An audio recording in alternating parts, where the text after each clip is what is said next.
Tudo bem com vocês? Então, preparei essa videoaula no formato de revisão para a gente dar uma iluminada em todos os assuntos que estudamos até aqui. Qual a finalidade dessa videoaula? É para a gente construir uma AV3 bem embasada teoricamente, lembrando de todos os conteúdos que a gente abordou até aqui. O que eu vou pedir a vocês? Peguem o livro, deixem ele na mão, porque aí vocês vão olhando aí de acordo com os tópicos que nós vamos trabalhar hoje. Peguem as anotações também que vocês realizam durante a aula, no portfólio, no caderno e, se possível, abram as atividades que nós realizamos lá no ambiente virtual, combinado? Dessa forma vai auxiliar vocês na produção da nossa AV3. Então vamos nessa. Do que nós vamos falar aqui?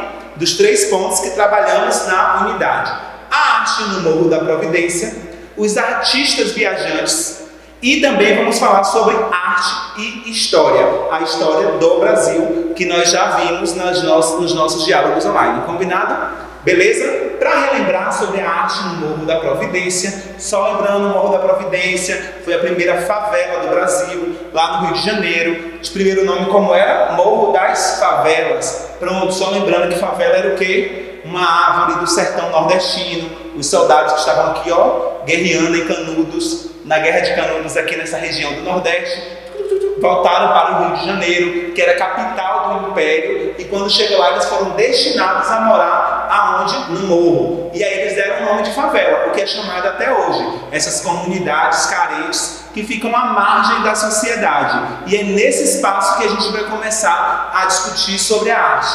Lembra que a gente estudou lá no Morro da Providência sobre um artista chamado J.R., que veio da França fazer um processo de trabalho com aquela comunidade? Ele convidou as mães, as filhas dos meninos que tinham sido assassinados pela violência urbana que acomete o Rio de Janeiro, e dessa forma, utilizando a técnica do lambe-lambe, que é da impressão e da colagem, vocês até construíram uma, lembra disso? Para homenagear essas pessoas, para dar visibilidade a essas mulheres, para dar vez e voz a um grupo de pessoas que normalmente são negligenciadas e marginalizadas na nossa sociedade. Então esse tópico é para lembrar que a arte ela é um ato político a todo momento. Ou ela vai ser conivente com o sistema que está regendo a gente, ou ela vai ser oponente, vai se colocar contra. E aí esse cara chamado J.R., ele pegou a arte e utilizou para dar voz a um grupo de pessoas que não tem voz, elas são silenciadas. Então nós assistimos até um fragmento do documentário chamado Mulheres São Heroínas, né? Porque é o nome da exposição dele, da intervenção dele, lembra que falamos sobre isso? A intervenção que ele fez, e ele construiu lá no Morro da Providência a Casa Amarela. Essa Casa Amarela no Morro da Providência é um espaço onde as pessoas aprendem sobre arte, aprendem técnicas de fotografia, técnicas de filmagem e de pintura. Então é bom a gente estar antenado, porque isso vai ajudar a gente a entender os outros assuntos que vamos tratar hoje. Então, lembrando que a gente falou sobre o Morro da Providência e usou a técnica. Que técnica ele utilizou para fazer essa intervenção no Morro da Providência? Muito bem, o lambe-lambe. Não é para lamber o sorvete. Lambe-lambe é a técnica de impressão e de colagem. Não é de cartaz. Faz o cartaz, mas a finalidade é artística. Lembra que muda? São cartaz de propaganda, não é arte. Mas se a finalidade for de intervenção ou de cunho político e social, ela já ganha esse caráter artístico. Beleza? Tranquilo? Posso ir para o próximo ponto? Então pronto, estou indo para o próximo ponto, que são os artistas viajantes. E aí eu vou usar até o exemplo de J.R. Ele é francês, veio da França fazer um trabalho no Brasil. Pronto, isso é de agora? Não. Os artistas sempre migraram e sempre viajaram muito, levando sua arte e aprendendo, num processo de aculturação, misturando suas culturas e foram aprendendo. Na história do Brasil não foi diferente.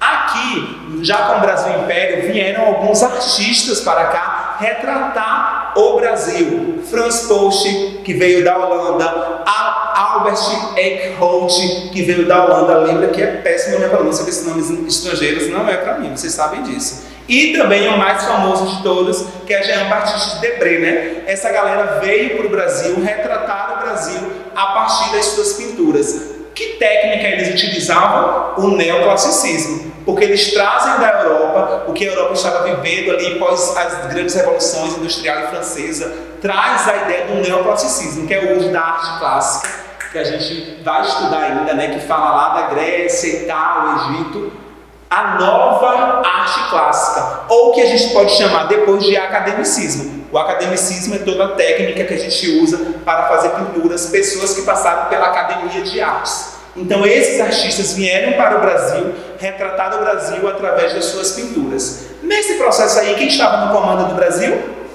Não ouvi? Quem? Dom João VI, muito bem. E aí ele traz essa galera que é chamada de Missão Artística Francesa. A Missão Artística Francesa veio trazer esses artistas para ensinar os artistas que aqui estavam essas novas técnicas. E dessa forma funda-se a primeira escola de artes no Brasil. Então, tem uma no Rio de Janeiro e outra em São Paulo, que é de Liceu e Artes. E aí vai criando todo esse movimento aqui também no Brasil, e esses artistas começam a produzir e a representar a nossa arte. Tá tranquilo, galera? Essa revisão, porque isso é revisão, então já é para estar todo mundo sabendo. Inclusive, eu acho que vocês tinham que estar aqui, ó, dublando o que eu estou falando, de tão fera que vocês já são nesse conteúdo, beleza? Então, se liga. E para a gente compreender isso tudo que estou falando é o quê? Arte e história. Porque a gente está tratando da história do Brasil a partir do olhar artístico. E aí a gente analisou duas obras. Primeiro, a gente analisou o quadro da primeira missa de Vitor Meirelles, lembra disso? A gente observou como foi a chegada dos portugueses aqui na Bahia, lá em Cabralha, como foi o olhar desse português, como eles viram os índios e como foi organizada essa primeira missa, que foi um marco na história do descobrimento do Brasil. Que eu já falei com vocês que eu nem gosto de usar o termo descobrimento, porque descobrir é uma coisa inédita, o Brasil já existia, né? Enfim. E também a gente analisou um outro quadro, que é o de Independência ou Morte de Pedro Américo. Aquele quadro onde lá Pedro Alves puxa, tum.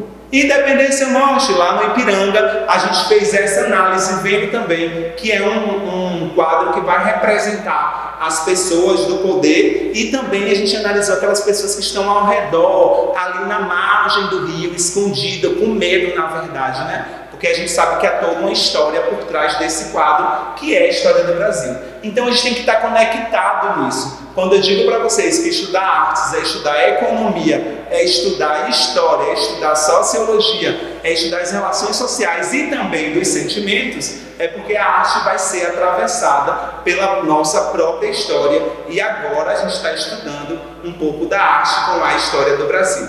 Beleza? Espero que tenha ficado tudo quente na cabeça de vocês para chegar na AV3 e jogador. A gente se encontra no nosso diálogo online. Um beijo e até mais, galera!